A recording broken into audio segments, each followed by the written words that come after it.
दक्षिणामूर्ति समारंभां शंकराचार्य मध्यमाम् अस्मत् आचार्य पर्यन्तां वन्दे गुरु परம்பராம்.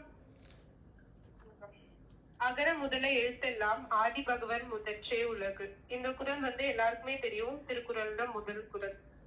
இது என்ன சொல்றதுன்னா, எப்படி எழுத்துக்கெல்லாம் அகாரம் முதலா இருக்கோ அதே மாதிரி இந்த உலகத்திற்கு முதன்மையா இருக்கிறது ஆதி பராசக்தி பரமேஸ்வர். இந்த சிவபெருமானோட திருவடிகளையே சிந்திக்கிற அடியார்களுடைய அந்த சரித்திரத்தெல்லாம் நம்ம எல்லாம் நிறைய கேட்கணும். இதெல்லாம் ஒரு இதுலயும் சொல்றதுதான். இவரு நிறைய ராஜீவ் இது நிறைய சொல்லுவாரு. இது மகான்களோட கதையை கேளுங்கோ, சோகாமேலர், இவரெல்லாம் யாரெல்லாம் உங்களுக்கு யாராவது ஒருத்தரை புடிச்சுக்கோங்க, அவரோட இதை ஃபாலோ பண்ணுங்கோ, ஈஸியா அந்த வழியில போயிடலாம் அப்படின்னு சொல்லுவாரு. சோ எவ்வளவு நம்மளால முடியறதோ அவ்வளோக்கு அவ்வளோ நம்ம இந்த அடியார்களோட கதைகளை எந்த அளவுக்கு அவ உருகி பகவான் இடத்துல இருந்திருக்கா அப்படிங்கறத கேட்க கேட்க நம்மளுக்கு அதே எண்ணங்கள் வரும். அந்த வழியில போவோம், நம்ம மனசை செலுத்துவோங்கிறதுதான் இது பேஸ். சோ இப்ப ஏணிப்படிகளில் மாந்தர்கள்ல கூட ஸ்பென்சர் சொல்றாரு. என்ன சொல்வாரான்னா, மனுஷ பிறவியோட பயன் என்ன, நம்ம எதுக்காக இந்த உலகத்துல பிறந்திருக்கோம் அப்படின்னா, இப்ப ஒரு சாதாரணமா ஒருத்தர்கிட்ட கேட்டா ஏதோ பிறந்துட்டோம் வளர்ந்தோம், நம்ம நம்மளோட இதை பண்ணணும் அப்படிங்கிற மாதிரி இருக்கும். கொஞ்சம் லௌகீகத்துல நிறைய இன்வால்வ் ஆயிருக்கிறவா என்ன சொல்லுவா அப்படின்னா, எனக்கு நிறைய பணம் சம்பாதிக்கணும், என் பையனை நான் இப்படி படிக்க வைக்கணும், ஆன் சைட் அனுப்பணும், பொண்ணை இந்த மாதிரி ரொம்ப ஆடம்பரமா கல்யாணம் பண்ணி வைக்கணும், சோ இதுக்கெல்லாம் சேர்க்கணும். சோ அந்த மாதிரி இருக்கும். ஆனா ஒரு உத்தம மனிதன் இல்ல உயர்ந்த குணங்கள்லாம் இருக்கிறவாள் என்ன சொல்லுவான்னா, உயர்வடையணும். எதால உயர்வடையணும்னா நம்ம குணங்களால உயர்வடையணும். பணம் ஒரு பேஸா இருக்கலாமே தவிர, ஆனா குணம் தான் அதுக்கு மேல இருக்கணும் அப்படிங்கறது ஜெனரலா சொல்லுவான். சோ அந்த குணம் நம்மளுக்கு எப்படி உயரும்? சாதாரணமா நம்மளோட லைஃபே எப்படி இருக்கும்னா, இந்த தண்ணி மாதிரி தான். இப்போ ஜலத்தை நம்ம கீழே விட்டோம்னா, அது தாழ்ந்த தாழ்மையான பள்ளம் எங்க இருக்கோ அதை நோக்கிதான் தண்ணி போகும். ஆனா அது அதோட ஜெனரல் பாத்து. ஆனா நம்ம அதை எடுத்து ஒரு ஓவர் ஹெட் டேங்க்ல அனுப்பணும் அப்படின்னா அதுக்கு மோட்டார் வைக்கணும், நம்ம ஏதோ ஒரு பிரயத்தனம் பண்ணணும். அந்த மாதிரிதான் நம்ம மனசு எப்போதுமே அந்த தாழ்ந்த இதுலயேதான் போகும் மைண்ட். ஆனா அதை நம்ம மாத்தி நல்ல வழியில நல்ல குணங்கள்ல எடுத்துட்டு வரணும்னா அதுக்கு பிரயத்தனம் பண்ணணும். எந்த மாதிரி பிரயத்தனம் பண்ணணும் அப்படின்னா, எல்லாம் இந்த அப்பா அம்மா உலகம் எல்லாமே கடவுளே அப்படின்னு நினைக்கிற சாதுக்கள், இந்த பக்தாலோட கதைகள் எல்லாம் கேட்டு கேட்டு நம்ம நம்மளோட மனசை பக்குவப்படுத்தணும். சோ இன்னைக்கு நான் பெரிய புராணத்துல இருந்து ஒரு சின்ன சேக்கிழாரோட இதை மட்டும் சொல்றேன். எனக்கு அந்த 63 நாயன்மார்களோட கதையும் சொல்லணும் அப்படிங்கறது என்னோட விருப்பம். அம்பாள் ஆசீர்வாதம் பண்ணும், அண்ணாவோட ஆசீர்வாதம் இருக்கணும். நான் இன்னைக்கு ஜஸ்ட் சேக்கிழார்து மட்டும் கவர் பண்ணிட்டு விட்டுறேன். அடுத்த கிளாஸ்ல இருந்து ஒன்னொன்னா சொல்லணுங்கிறது என்னோட ஆசை. சோ இப்ப புராணங்கள் நம்மள்ட நிறைய புராணங்கள் இருக்கு, இதிகாசங்கள்லாம் இருக்கு. சோ 18 புராணங்கள் வேதவியாசர் எழுதினது, 18 உப புராணங்கள் அவளோட சிஷ்யால வச்சு அவர் எழுதினாரு. சோ அந்த புராணங்கிறது ஆல்ரெடி நடந்து முடிஞ்ச நல்ல விஷயங்கள் எல்லாம் தொகுத்து வழங்குறது புராணம். இதிகாசம்ங்கிறது அதாவது எப்போ நடந்ததோ அந்த காலகட்டத்துல அப்ப எழுதப்பட்டது இதிகாசங்கள். சோ நம்மள்ட ராமாயணம் இருக்கு, மகாபாரத இதிகாசங்கள்லாம் இருக்கு, புராணங்கள் 18 இருக்கு. இந்த திருத்தொண்டர் புராணம், அதாவது இந்த பெரிய புராணம்ங்கிறது ஒரு ஸ்பெஷாலிட்டி இருக்கு. என்னன்னா அது தமிழ்லயே எழுதப்பட்டிருக்கு. முதல்ல எழுதப்பட்டதே தமிழ்ல தான். சோ இந்த புராணத்துக்கு ஏன் பெரிய புராணம் அப்படிங்கிறான்னா, அதுல அவ்வளவு பாட்டு இருக்கிறதுனால பெரிய புராணம் இல்ல. பெரிய புராணம்ங்கிறது எல்லாருமே கேள்விப்பட்டிருப்பான். நான் ஸ்கூல்ல படிக்கும் போது ஆஸ் பார்ட் ஆஃப் தமிழ்ல பெரிய புராணம் செய்யுள்லாம் இருக்கும். அப்ப எந்த அளவுக்கு மனசு இருந்ததோ அதை ஏது மனப்பாட பகுதியோ அதை மகடிச்சு எழுதுறது, அதுல என்ன மீனிங் கொடுத்திருக்காளோ அது அப்படியே எழுதிட வேண்டியது, அவ்வளவுதான். அதுக்கு மேல மைண்ட் விரிவடையில அது ஏன் எழுதியிருக்கா, அது யார பத்தி சொல்றா, என்ன சொல்றா அப்படிங்கிற மாதிரிலாம் தாட் அந்த டைம்ல இல்ல. சோ இப்ப இந்த சேக்கிழார் பெருமான் தான் இந்த திருத்தொண்டர் புராணம் புராணம் இந்த பெரிய புராணத்தை எழுதியிருக்கா. இல்ல நிறைய புராணங்கள் வந்து இந்த ஸ்கந்த புராணம் எல்லாம் வந்து 1,00,000 பாடலுக்கு மேல இருக்கு. ஆனா அதெல்லாம் பெரிய புராணம் சொல்லல. ஆனா இந்த பெரிய புராணத்தை 4,000 பாடல்கள் தான் இருக்கு. ஆனா இது ஏன் பெரிய புராணம் சொல்றான்னா because of the content.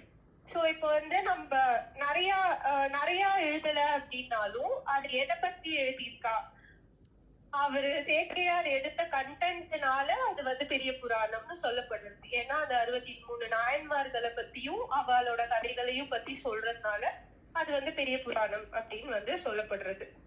So இந்த சேக்கிழார் வந்து குன்றத்தூர்ல பிறந்தாரு.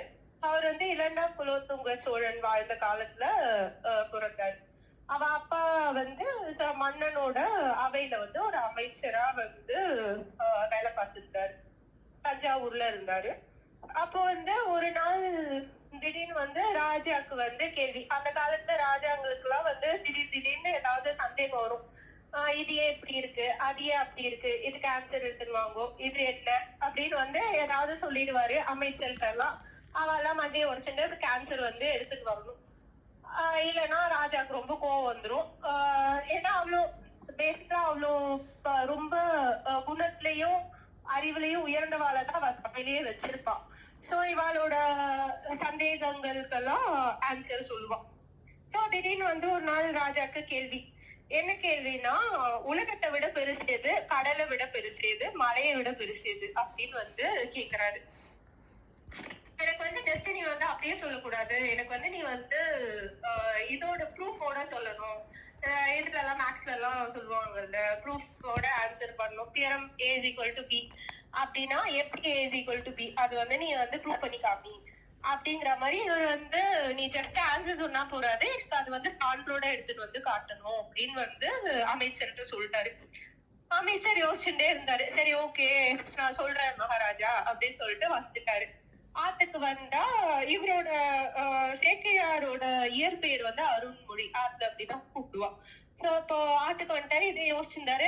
அவருக்கு ஒரே கவலை, எப்படின்னா நம்ம வந்து ராஜாக்கு திரும்ப பதில் சொல்லுவோம் அப்படின்ட்டு. சோ யோசிச்சிருந்தப்ப அருண்மொழி வந்து கேட்டாரு, என்னப்பா ஒரே கவலையா இருக்கீங்களே நீங்க, என்னாச்சு அப்படின்னா, அந்த மாதிரி ராஜா வந்து கேள்வி கேட்டுருக்காருப்பா, நான் அதுக்கு ஆன்சர் தெரியல, அதான் யோசிச்சுட்டு இருக்கேன். சரி நீங்க சொல்லுங்க, நான் எனக்கு தெரியுமான்னு சொல்றேன் அப்படின்னா, நீ என்னப்பா சின்ன பாப்பா வந்து அருண்மொழி படிச்சுன்னு தான் இருந்தாரு, ரொம்ப பெரிய இதெல்லாம் இல்லப்பா, நீ சின்ன குழந்தை தானே, உனக்கு குழந்தைன்னு இல்ல படிக்கிறது, நீ பையன் தானேப்பா, உனக்கு தெரியாது அப்படின்னு சொன்னா, இல்ல சொல்லி பாருங்க நான் ட்ரை பண்றேன் அப்படின்னாரு.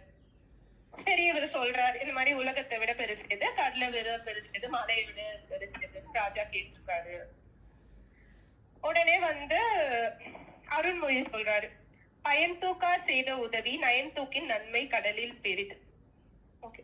சோ இப்போ வந்து ஒரு பயனை எதிர்பார்க்காம யார் ஒருத்தர் வந்து உதவி செய்யறாலும் அந்த உதவி வந்து கடலை விட பெருசா. நம்ம எல்லாம் வந்து சும்மா ஏதாவது ஒண்ணு போவோம், போய் கீழே விழுந்தா எடுத்து கொடுத்துட்டு அப்படியே திரும்பி பார்க்காம போனாலே பாருடா நம்ம மெனக்கிட்டே எடுத்து கொடுத்தோம், ஒரு தேங்க்ஸ் ஆவது சொன்னா பாரு, ஏதாவது எழுதி கொடுத்தா நான் இவ்வளவு கஷ்டப்பட்டு எழுதி கொடுத்தேனே ஒரு தேங்க்ஸ் ஆவது வந்தது பாரு, அந்த மாதிரி ஒரு கிராட்டிடியூட் எதிர்பார்த்து இருக்கிற உலகம் இது. சோ அப்படி இருக்கப்ப பயனே எதிர்பார்க்காம அவங்களுக்கு தெரியாமலே வந்து செய்யற உதவி வந்து கடலை விட பெருசு. எல்லாமே திருக்குறள்ல இருந்து எக்ஸாம்பிள் எடுத்து சொல்றாரு அவரு. அடுத்தது சரி ஓகே இது வந்து நல்ல இதுதான் அப்படின்னு சொன்னா, உலகத்தை விட பெருசு இது அப்படின்னா, காலத்தினால் செய்த உதவி ஞாலத்தின் மானப்பெரிது அப்படிங்கிறார். 2வது உலகத்தை விட பெருசுக்கு அப்படின்னா என்ன, இப்போ வந்து நம்ம தக்க காலத்துல யார் ஒருவர் வந்து நம்மளுக்கு உதவி பண்றாலும் அந்த உதவி வந்து இந்த உலகத்தை விட பெருசா. அது எல்லாருமே வந்து அனுபவிச்சிருப்போம் ஏதோ ஒரு ஸ்டேஜ் ஆஃப் லைஃப்ல. நம்ம எல்லாம் அப்படியே எவ்வளவு ரொம்ப கஷ்டமா இருந்திருக்கும் ஏதோ ஒரு சிச்சுவேஷன். அந்த சிச்சுவேஷன்ல யாரோ வந்து நம்மளுக்கு ஹெல்ப் பண்ணிருப்பா. அப்ப நினைப்போம் கடவுளே நம்மளுக்கு அனுப்பிச்சாரு. இந்த கிளாஸ்ல எவ்வளவு பேர் சொல்லியிருக்கா, அவருக்கு வந்து சாரி அவர் பேர் மறந்துச்சு, யூஎஸ்ல இருப்பாரு, அவருக்கு வந்து முருகன் வந்து கைட் பண்ணாரு அப்படின்னு சொன்னாரு. அந்த மாதிரி நிறைய பேருக்கு. எனக்கு பர்சனல் லைஃப்ல எவ்வளவோ இன்சிடென்ட் அப்படி நடந்திருக்கு. ஆபீஸ்க்கு பைக்ல போகும்போது பைக் வந்து நின்னு போயிடுத்து, ஒருத்தர் வந்து யாரோ ஒருத்தர் திடீர்னு வந்து நான் ஹெல்ப் பண்ணவா அப்படின்னு சொல்லிட்டு ஸ்டாப் பண்ணிட்டே என்னை வந்து இதுக்கு கூட்டின்னு போனாரு. அந்த மெக்கானிக் ஷாப்ல யாருன்னே தெரியல. அவர் வந்து அப்படியே வந்து விட்டுட்டு நான் கிளம்புறேன் அப்படின்னு போயிட்டார். எனக்கு அந்த சமயத்துல வந்து அவர் வந்து கடவுளாதான் தெரிஞ்சாரு. சோ அந்த மாதிரி அந்த தக்க காலத்துல நம்மள காப்பாத்தி அந்த செய்யற உதவி வந்து இந்த உலகத்தை விட பெருசு அப்படிங்கிறாரு. அடுத்தது 3வது வந்து மலையோட பெருசு எது? நிலையில் தெரியாத அடங்கியான் தோற்றம் மலையினும் மானப்பெரிது. அப்படின்னா என்னன்னா, நிலை இல்லாத நம்ம மனசு வந்து ரொம்ப நிலையே இல்லாம இருக்கிற ஒரு விஷயம். நம்ம எல்லாமே பிராக்டிக்கலா அத வந்து அனுபவிச்சிருக்கோம். சோ ஜஸ்ட் இப்போ ஆஹ் போவோம், நான் சாமிய என்னன்னா இது பண்ணணும், ஒருநிலைப்படுத்தி நம்ம வந்து கடவுளையே நினைக்கணும் அப்படின்னு போய் உட்காருவோம். அப்பதான் வந்து ஆபீஸ்ல இந்த மெயில் அமைச்சிருப்பாளா, இவன் பார்த்த சார் இதை எடுத்துன்னு போனானா ஸ்கூலுக்கு, இவ என்ன பண்ணாலும் குடிச்சாலா ஜூஸ், என்ன பண்ணா, இப்படிதான் வந்து மைண்ட் வந்து அப்படியே குரங்கு மாதிரி பல டைரக்ஷன்ல வந்து யோசிச்சுட்டே இருக்கும். சோ அந்த மனச வந்து யார் ஒருத்தர் வந்து அடக்குறாலோ அவ வந்து மலையை விட பெருசு அப்படின்னு வந்து சொல்றாரு. அவ அப்பாக்கு வந்து அந்த அருண்மொழியோட அப்பாக்கு ரொம்ப சந்தோஷம். நம்ம பையன் வந்து இந்த அளவுக்கு அறிவுபூர்வமா சொல்லியிருக்கா அப்படின்னு சொல்லிட்டு போய் ராஜாட்ட சொல்றாரு. ராஜாக்கும் ஒரே திருப்தி. ஆன்சர்ல ஓகே, நம்மளுக்கு ஏத்த மாதிரி சான்றோட கொண்டு வந்து சொல்றாரு. அதுவும் திருக்குறள்ல இருந்து சொல்றது இன்னுமே அவருக்கு வந்து ரொம்ப சந்தோஷம். அவரை ரொம்ப பாராட்டுறாரு, நீங்க ரொம்ப நல்லா இது பண்ணிருக்கேன் அப்படின்னு. அவர் என்ன சொல்றாருன்னா, இது நான் சொல்லல, என் பையன் தான் வந்து சொன்னான் அப்படின்னோடனே உடனே நான் வந்து அவருக்கு பரிசில் தரேன் அப்படின்லாம் வந்து ராஜா சொல்லல. நீங்க அவரை கூட்டின்னு வாங்க, நான் அவரை பார்க்கணும் அப்படின்னு சொன்ன உடனே வர சொல்றாரு அருண்மொழிய. வந்து பல்லக்கு அனுப்பிச்சு கூட்டின்னு வந்து உட்கார்ந்த உடனே அவர் வந்து எனக்கு ஒரு கோரிக்கை இருக்கு, நீங்க வந்து என்னோட சபையில வந்து முதலமைச்சரா இருக்கணும், உங்களோட அறிவும் இந்த ஞானமும் வந்து இந்த ராஜ்யத்துக்கு தேவை அப்படின்னு சொல்றாரு. அப்பாவோட கட்டளைப்படி அருண்மொழி வந்து அந்த பதவியை ஏத்துக்கிறாரு. அப்பாவுக்கு ரொம்ப சந்தோஷம். எப்போதுமே அது இருக்கு இல்லையா, தம்மின் தம் மக்கள் மாநிலத்துள் மண்ணுயிருக்கு எல்லாம் உறுதி. அது வந்து எப்போதுமே நம்ம குழந்தை நம்மளோட நன்னா வந்திருக்கா அப்படின்னா அந்த சந்தோஷம் வந்து எப்போதுமே பெற்றோருக்கு வந்து உண்டு. அப்படிதான் இருந்து அருண்மொழியோட அப்பாக்கும் இவர் வந்து ரொம்ப நன்னா எல்லா ராஜ்யத்துக்கு ராஜாக்கும் வந்து ஆலோசனை எல்லாம் சொல்லி நல்லா பண்ணிட்டு இருந்தாரு. அவருக்கு வந்து ராஜா வந்து உத்தம சோழ பல்லவன் பட்டத்தையும் கொடுத்தாரு. சோ இப்படி போயிட்டு இருந்தது. அவர் மேல அருண்மொழி மேல ரொம்ப மரியாதை. ராஜாக்கு அவர் சொன்னதை எதையுமே தட்ட மாட்டாரு. அப்படி போயிட்டு இருக்கப்போ ஒரு நாள் வந்து ராஜா இலக்கியத்தெல்லாம் கேட்டுட்டு இருந்தார். அந்த காலத்துல ராஜாக்களுக்கு எல்லாம் எப்படி இருக்கும்னா, இந்த சண்டை இது நிறைய இதுல எல்லாம் இருக்கும்போது அவளோட மனசு பக்குவப்படுத்துறதுக்கும் ஸ்டெபிலைஸ் பண்றதுக்கும் இந்த இலக்கியங்கள் கேட்பா, பாட்டு இதெல்லாம் வந்து நிறைய கேட்பா. அந்த மாதிரி ஒரு நாள் அவர் வந்து சீவக சிந்தாமணி கேட்டுட்டு இருந்தாரு. அது வந்து திருத்தக்க தேவன்கிற ஒரு ஜெயின் மதத்து துறவி வந்து எழுதினது. அது வந்து சிங்காரமா இருக்கும். அதாவது ரொம்ப பகவான் இது இல்லாம எல்லாமே கலந்து இருக்கும். ஒரு எப்படி வந்து அந்த சீவகன்கிற பையன் அவன் வந்து எப்படி வாழ்க்கையில இது பண்ணி ராஜ்யத்தை அடைஞ்சா அந்த மாதிரி கதை எல்லாமே இருக்கும் அதுல. சோ அப்போ அத கேட்டு இருக்கும் போது இவர் வந்து வராரு. சேக்கிழார் வந்து அவர் காதுல இது கொஞ்சம் விழுந்த உடனே அப்படியே கிளம்பி போயிடுறாரு. திரும்ப ராஜா கேக்குறாரு, ஏன் நீங்க வந்து வந்து கேளுங்க நீங்களும் இந்த இலக்கியத்தை அப்படின்னு சொல்றப்போ அதுக்கு சேக்கிழார் சொல்றாரு, அவ கதை கேட்க கூடாது, சிவகதை தான் கேட்கணும் அப்படின்னு சொன்ன உடனே ராஜாக்கு வந்து அவ கதையா இது அப்படிங்கிற மாதிரி இருந்தது. அந்த கதையை நிறுத்த சொல்லிட்டு இவர் வந்து சரி நீங்க வாங்கோ, நீங்க சொல்லுங்க, நீங்க முதல்ல சொல்லுங்க அப்படின்னு சொல்றாரு. அந்த காலத்துல எல்லாம் அப்படி பொழுதுபோக்குன்னா கூட நம்ம வந்து தெய்வீகமா இருக்கணும் அப்படிங்கறது சொல்லுவா. இப்போ நம்ம ஏதாவது ஓகே ரிலாக்ஸ் பண்ணோம் அப்படின்னா ஓகே நெட்ஃபிளிக்ஸ்ல என்ன சீரீஸ் வந்திருக்கு, என்ன படத்தை வந்து பார்க்கலாம் அப்படிங்கிற மாதிரி மனசு போகாம அந்த பொழுதுபோக்கையும் வந்து தெய்வ கதைகள், தெய்வ சிந்தனைகள் அந்த மாதிரி செலுத்தணும் அப்படிங்கறதுதான் சொல்றா. சோ இவரு ராஜா வந்து இவரை கேக்குறாரு, சிவகதைனா என்னன்னு சொல்லுங்க அப்படின்னு வந்து எனக்கும் தெரிஞ்சுக்கணும், சிவகதை அப்படின்னு வந்து கேக்குறாரு. அதுக்கு வந்து சேக்கிழார் சொல்றாரு, இப்ப வந்து ஜஸ்ட் இந்த திருத்தொண்டர் தொகை அப்படிங்கிறது சுந்தரமூர்த்தி சுவாமிகள் வந்து எழுதினது. அது வந்து எல்லாமே வந்து ஓரடியில எழுதியிருப்பாரு. எல்லா கதையுமே எனக்கு எல்லாருக்குமே தெரிஞ்சிருக்கும்னு நினைக்கிறேன். இந்த தில்லை வாழ் அந்தனர்த்தம் அடியார்க்கு அடியேன் திருநீல கண்டத்து குயவனார்க்கு அடியேன் இல்லையே எண்ணாத இயற்பகைக்கும் அடியேன் இளையான்றன் குடிமாறன் அடியார்க்கு அடியேன். எல்லாமே ஓரடியில அந்த எல்லாரையும் பத்தி எழுதுற மாதிரி இருக்கும் அது. அது சுந்தரமூர்த்தி நாயனாருக்கு அவரு சுவாமிகளுக்கு வந்து அவருக்கு எல்லாமே மனசுல தெரிஞ்சது, அவரோட அறிவுக்கு தெரிஞ்சது அவர் ஒரு ஒரு அடியா எழுதிட்டு முடிச்சிட்டாரு. ஆனா அவருக்கு தெரிஞ்சது நம்மளுக்கு எப்படி தெரியும்? அந்த அளவுக்கு நம்மளுக்கு அறிவு இல்லையே, அந்த ஒரு அடியில பார்த்து புரிஞ்சுக்கிற அளவுக்கு. அதுக்கு அடுத்தது வந்து என்ன பண்ணாருன்னா, அந்த ஒரு ஒரு அடியும் வந்து திருத்தொண்டர் திருவந்தாதி அப்படின்னு சொல்லிட்டு விரிவாக வந்து நம்பியாண்டார் நம்பி வந்து எழுதினாரு. இந்த நம்பியாண்டார் நம்பிக்கு ஒரு கதை இருக்கு. சோ அந்த நம்பியாண்டார் நம்பி வந்து அவரு ஒரு ஊர்ல ஒரு பிள்ளையார் கோயில் வந்து அவ அப்பா குருக்களா இருந்தாரு. சோ இந்த நம்பிங்கிறது அவளோட பையன்தான். எப்போதும் அவ அப்பா வந்து அந்த கோயில்ல பிள்ளையாருக்கு அபிஷேகம் பண்றது, நெய்வேத்தியம் பண்றது எல்லாம் பண்ணுவான். இந்த கதை எல்லாருக்குமே தெரிஞ்சிருக்கும். நான் இது கேட்கும் போதே நிறைய படத்துலயே நான் இந்த ரிலேட் பண்ணி பார்த்திருக்கேன் இந்த கதைய. சோ அவரு எப்போதும் நைவேத்தியம் பண்றது, காலங்காரம் எல்லாம் பண்ணுவாரு பிள்ளையாருக்கு. ஒரு நாள் அவர் வந்து எங்கேயோ வெளியே போற மாதிரி ஆயிடுது. சோ பையன்கிட்ட வந்து சொல்லி நீ பண்ணு, இன்னைக்கு பிள்ளையாருக்கு அபிஷேகம் பண்ணி நைவேத்தியம் எல்லாம் பண்ணு அப்படின்னாரு. இப்போ நம்பி வந்து எப்போதுமே தினமுமே வந்து நைவேத்தியம் அப்பா பண்ணும்போது கேட்பாரு, கடவுள் வந்து பிள்ளையார் வந்து சாப்பிடுவாரா அப்படின்னா வந்து ஆமாப்பா சாப்பிடுவாரு அப்படின்னு சொல்லுவாரு. அப்ப சின்ன குழந்தைதான் நம்பி. சோ ஆனா குறையவே மாட்டேங்கிறதேப்பா, நீ எப்போதும் எடுத்துன்னு போனதையே எடுத்துன்னு வர இல்லையாருக்கு அப்படின்னா அவர் வந்து கடவுள் சாப்பிடுறதுனால உனக்கு வந்து அப்படியே அவர் மீதிய வச்சிருவாருப்பா, சாப்பிட்டுட்டு உனக்கு பார்த்தா அப்படி இருக்கும் அப்படிங்கிற மாதிரி ஒரு காரணத்தை சொல்லுவாரு. இவர் வந்து பண்ற அப்பா இல்லாத்துல அம்மா எல்லாம் பண்ணி குடுக்குறா, இதெல்லாம் நைவேத்தியம் பண்ணுப்பா, இந்த மாதிரி பூஜை எல்லாம் பண்ணிட்டு வா அப்படின்னா இவர் வந்து ரொம்ப ஆசையா பிள்ளையாருக்கு வந்து அபிஷேகம் பண்றாரு.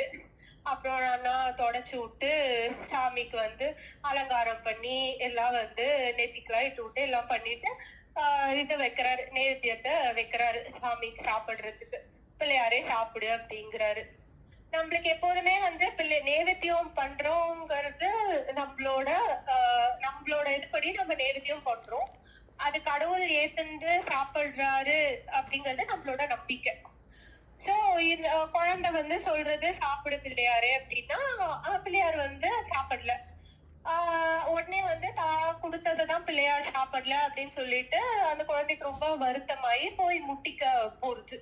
அங்க கருங்கல்ல முட்டிக்க போனா அது அந்த சமயத்துல வந்து அது கருங்கல்லா இல்லாம அந்த சீத கலப செந்தாமரை பூம்பாத சிலம்பு பல இசை பாட பொன்னரை ஞானம் பூந்துகில் ஆடையும் பண்ண மருங்கில் வளர்ந்தர எழுத்து அப்படின்னு அந்த பிள்ளையாரோட திருப்பாதமே வந்து அங்க வந்து அதுல முட்டிக்கிற மாதிரி இருந்தது. உடனே பிள்ளையார பார்த்த உடனே ஏன்பா இப்படி முட்டிக்கிற அப்படின்னு பிள்ளையார் வந்து தானும் வந்து ஒரு மோதகத்தை சாப்பிட்டுட்டு குழந்தைக்கும் வந்து குடுக்குறாரு. இந்த இதுல எல்லாம் வந்து இப்படி சாப்பிடல அப்படிங்கிற இந்த கலாட்டாலேயே வந்து டைம் ஆயிடுச்சு, குழந்தைக்கு பாடசாலைக்கு போகணும். சோ அது வருத்தமா இருக்கப்ப ஏன் இப்படி இருக்க அப்படின்னு பிள்ளையார் கேட்டப்ப நான் வந்து இந்த மாதிரி பாடசாலைக்கு டைம் ஆயிடுச்சு அப்படின்னா அதை நானே சொல்லித்தரேன் உனக்குன்னு எல்லா ஞானத்தையும் வந்து ஊட்டுறாரு பிள்ளையார். சோ இதுக்கப்புறம் வந்து ஆட்டுக்கு வந்து அம்மா கேக்குறா எங்க மோதகத்தை எல்லாருக்கும் கொடுக்கணும் அப்படின்னா பிள்ளையார் சாப்பிட்டாரு அப்படின்னா அவ நம்பல இந்த மாதிரி இந்த வயசுலயே பொய்யெல்லாம் சொல்ற அப்படின்லாம் கேக்குறா. அவ அப்பாவும் வரா. பார்த்தா வந்து குழந்தை சொல்றத நம்பாமலும் இருக்க முடியல, ஆனா இது சாத்தியமாவும் தெரியல இத்தனை வருஷம் பண்ணது. சோ நெக்ஸ்ட் டே போய் பாக்குறா, அவளுக்கு மட்டும் தெரியாம இருக்கு அந்த குடுக்கறது அப்படிங்கறது சொல்லி இது வந்து கடவுள் ஏத்துண்டாரு, நம்பி வந்து குடுக்கறத கடவுள் ஏத்துண்டாருங்கிறது கொஞ்சம் கொஞ்சமா பரவுறது. அது வந்து நாட்டு ராஜாக்கும் தெரியுது. அப்போ வந்து அங்க ராஜாவா இருந்தவர் வந்து ராஜராஜ சோழன். சோ ராஜராஜ சோழனுக்கு வந்து மனசுல வந்து ஒரு ஓரத்துல வந்து ஒரு ஏக்கம் இருந்தது. என்ன ஏக்கம் அப்படின்னா, அவர் வந்து கோயிலுக்கு ஒரு நாள் போகும்போது இந்த தேவார திருப்பதிகம் வந்து கொஞ்சோண்டு பாட்டு வந்து கேக்குறாரு. அது கேட்ட உடனே இது வந்து நம்ம ஃபுல்லா கேட்கணும் அப்படின்னு ஆசைப்படுறப்போ, அந்த இது வந்து யார்கிட்டயுமே இல்ல. யாருக்குமே தெரியல அது எங்க இருக்கு அப்படிங்கிறது. சோ இப்ப நம்பிய பத்தி தெரிஞ்ச உடனே அவர் வந்து நம்பிட்ட போய் பிள்ளையாருக்கு நிறைய இதெல்லாம் நெய்வேத்தியம்லாம் பண்ணி குடுத்துட்டு, நீங்க வந்து பிள்ளையார்ட்ட கேட்டு சொல்லணும். எனக்கு வந்து இந்த தேவார திருப்பதிகம் வந்து எங்க இருக்கு அப்படின்னு கேட்டு சொல்லணும். அப்படின்னு சொன்னா, அது வந்து நம்பி வந்து கேக்குறப்போ, சிதம்பரத்துல வந்து மேற்கு பக்கத்துல ஒரு வாசல் இருக்கு. அங்க வந்து எல்லா பதிகங்களும் வந்து ஒரு அறையில பூட்டப்பட்டிருக்கு. அங்க இருக்கிற தீட்சதர்ட்ட போய் கேளுங்கோ அப்படின்னு வந்து சொல்றான். உடனே ராஜராஜ சோழன் வந்து போறாரு அங்க. போனா அந்த தீட்சதர்களுக்கெல்லாம் ரொம்ப ஆச்சரியம். ஏன்னா அது வந்து அவ பரம்பரையா வந்து காத்துட்டு இருக்கிற ஒண்ணு. அது அந்த திருஞான சம்பந்தர், அப்பர், சுந்தரர் அவ 3 பேரும் எழுதினது. சோ அவ என்ன சொல்றான்னா, கரெக்ட் தான் இந்த மாதிரி நம்பி வழியா பிள்ளையாரே சொல்லியிருக்காரு அப்படிங்கறது தெரிஞ்ச உடனே அவ மறுக்கல. ஆமா கரெக்ட் தான். ஆனா வந்து இவ 3 பேர் தான் இது எழுதுனா, அவதான் உள்ள வச்சிருக்கா. அவளை தவிர வேற யார் வந்தாலுமே வந்து இது குடுக்க கூடாதுங்கிறது உத்தரவு அப்படின்னு சொல்றா. உடனே ராஜராஜ சோழன் வந்து, நான் தான் இந்த நாட்டுக்கே ராஜா, நான் திறக்க சொல்றேன், நீங்க திறக்க மாட்டீங்களா அப்படின்லாம் வந்து கட்டளை இல்ல. அந்த காலகட்டத்துல ராஜாக்களுக்கு எல்லாம் அடியார்களை மதிப்பு கொடுக்கணுங்கிறது புரிஞ்சுது. அவ மதிப்பும் கொடுத்தா. சரி சரி அவளை மறுக்காம அவர் என்ன பண்ணாரு அப்படின்னா, அந்த 3 பேரோட மூர்த்திகளையும் வந்து எடுத்துன்னு வந்து அபிஷேகம் பண்ணி எல்லாம் வந்து அலங்காரம் எல்லாம் பண்ணி வீதி ஊர்வலம் எடுத்துன்னு வந்து அந்த வாசலுக்கு நேரம் எடுத்துன்னு வந்து இது பண்ணிட்டு இப்போ 3 பேரும் வந்துட்டா தரங்கோ அப்படின்னு வந்து சொல்றாரு ராஜா. இப்போ வந்து தீட்சிதர் வந்து இத மறுக்க முடியாது. ஏன்னா இது என்ன சிலை தானே, சிலைய வந்து வச்சா எப்படி வந்து அவ வந்தா மாதிரி இருக்கும் அப்படின்னு கேக்குறவா கிடையாது. ஏன்னா அந்த உருவத்திலயும் நிஜமாவே அவளை பாக்குறதுதான் நம்மளோட இப்ப கோயிலுக்கு போறோம் அப்படின்னா அங்க கல்லுன்னு நம்ம பார்த்தோம்னா அது வந்து கல்லுதான், கடவுள்னு பார்த்தோம்னா கடவுள். சோ அத வந்து அப்படிதான் பார்த்தா அந்த தீட்சிதர்கள்லாம். சரின்னு வந்து திறந்த உடனே ராஜராஜ சோழனுக்கு உள்ள போய் பார்த்தா சந்தோஷம் இல்ல. அவரு வந்து ரொம்ப மனசு வருத்தமா அழ ஆரம்பிக்கிறாரு. என்னன்னு பார்த்தா அவங்க ஃபுல்லா வந்து முக்காவாசி பதிகங்கள்லாம் வந்து செல்லடைஞ்சு போய் செதஞ்சு போயிருக்கு. அத பார்த்த உடனே அவருக்கு ரொம்ப மனசு கஷ்டமா இருக்கு. அப்போ வந்து சிவபெருமானே வந்து அசரீதியா வந்து சொல்றாரு, அடுத்த காலங்களுக்கு எல்லாம் வந்து என்ன பயன்படுமோ அது மட்டும் இருக்கு, மத்ததெல்லாம் நானே எடுத்துட்டேன் அப்படின்னு வந்து சொல்றாரு. சோ அதையே வந்து நம்பியாண்டார் நம்பிக்கை அந்த பொறுப்பை கொடுக்குறாரு. அந்த மீதி இருக்கிற பதிகங்கள் எல்லாம் எடுத்து நீ வந்து ப்ராப்பரா ஒரு நூலா எழுது அப்படின்னு சொல்றதுதான் இந்த திருத்தொண்டர் திருவந்தாதி. சோ இந்த கதையெல்லாம் வந்து எதுக்கு அப்படின்னா, இப்போ நம்ம சேக்கிழார பத்தி பேசிட்டோம் இல்லையா. இந்த சேக்கிழார் வந்து இப்போ ராஜா என்ன கேட்டாரு, இவரை நீ வந்து சிவகதையை தெரிஞ்சுக்கணும் சொல்லுங்க அப்படின்ன உடனே இவர் வந்து சேக்கிழார் என்ன பண்றாருன்னா, அந்த திருத்தொண்டர் தொகையும் திருத்தொண்டர் திருவந்தாதியும் சேர்த்து அவருக்கு வந்து ஒரு கதையா வந்து ஆரம்பிக்கிறாரு மன்னனுக்கு. அது கொஞ்சம் கேட்ட உடனே அவருக்கு வந்து ரொம்ப ஆனந்தமா இருக்கு. சரி நீங்க இந்த அளவுக்கு இவ்வளவு இதுவா இருக்கிறத நீங்க வந்து தனியா வந்து நூலாவே இது பண்ணணும், ப்ரிப்பேர் பண்ணி நீங்க எல்லாருக்கும் ஹெல்ப் பண்ணணும் அடுத்தது அப்படின்னு சொன்ன உடனே அவர் வந்து சரி நான் வந்து என்னோட முதலமைச்சர் பதவியை விட்டுட்டு நான் போய் எழுதுறேன் அப்படின்னு சொல்லிட்டு அவரு சிதம்பரத்துல போய் வந்து எழுத ஆரம்பிக்கிறாரு திருத்தொண்டர் புராணத்தை. இப்படிதான் வந்து திருத்தொண்டர் புராணம் வந்து ஆரம்பிச்சுது. அது அவரு ரொம்ப பிரயத்தனம் பண்றாரு. சாமி எல்லாத்தையும் தன்னோட முதலமைச்சர்னா யோசிச்சு பாருங்களேன், ஒரு நல்ல பொசிஷன்ல இருக்கிறவா அந்த இதோட பல்லக்குல வருவா, அதெல்லாம் எல்லாத்தையும் விட்டுட்டு எல்லா இடத்துக்கும் நடந்தே போய் அவர் வந்து அவங்க சிதம்பரத்துல நடராஜரை வந்து தினம் வேண்டிட்டு எனக்கு வந்து எப்படியாவது வந்து தொண்டர்கள் தான் வந்து பகவானுக்கு ஈக்குவலன்ட், அவளை விட பெருசு கடவுளை விட பெரியவா யாரு அப்படின்னா அவரை மனசுக்குள்ள வச்சிருக்கிற அவளோட அடியார்கள் தான் அப்படின்னு வந்து பகவானே சொல்றாரு. சோ அவளோட கதைய வந்து இந்த மாதிரி எழுதணும் அப்படின்னா கண்டிப்பா அவளோட அனுகிரகம் இல்லாம யாராலையும் பண்ண முடியாது. அவரு வந்து சேக்கிழார் தன்னை நினைப்பாரா என்னன்னா, பார்க்கடல்ல நாய் குடித்தது போல வந்து நான் இருக்கு, நான் எழுதணும் அப்படிங்கிறது. நீங்க தான் பகவானே, நீங்க தான் ஹெல்ப் பண்ணணும் எனக்கு எழுதுறதுக்கு அப்படின்னு வந்து சொல்லி அவர் வந்து எழுதுறாரு. கொஞ்சம் கொஞ்சமா எழுதி எழுதி அவரு வந்து எல்லாத்தையும் முடிச்சிடுறாரு.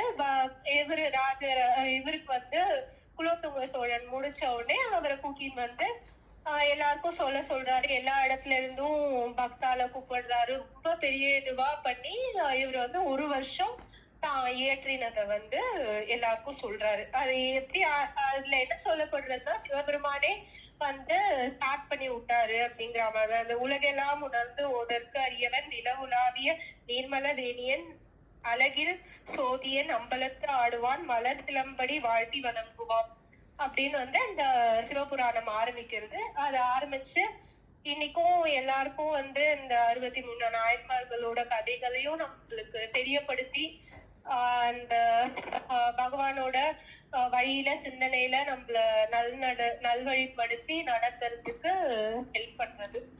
ஸோ இதோட இன்னைக்கு முடிச்சுக்கிறேன். சேக்கிழார் இது வந்து பெரிய புராணம் சொல்றது முதல்ல சேக்கிழாரை பத்தி ஆரம்பிக்கிறது ஒரு ஸ்டார்ட் பண்ணி விடுறேன். மேலும் மேலும் சொல்றதுக்கு அம்பாள் ஆசீர்வாதம் வேணும், அண்ணாவோட ஆசீர்வாதம் வேணும். ஜெய் ஸ்ரீராமன்.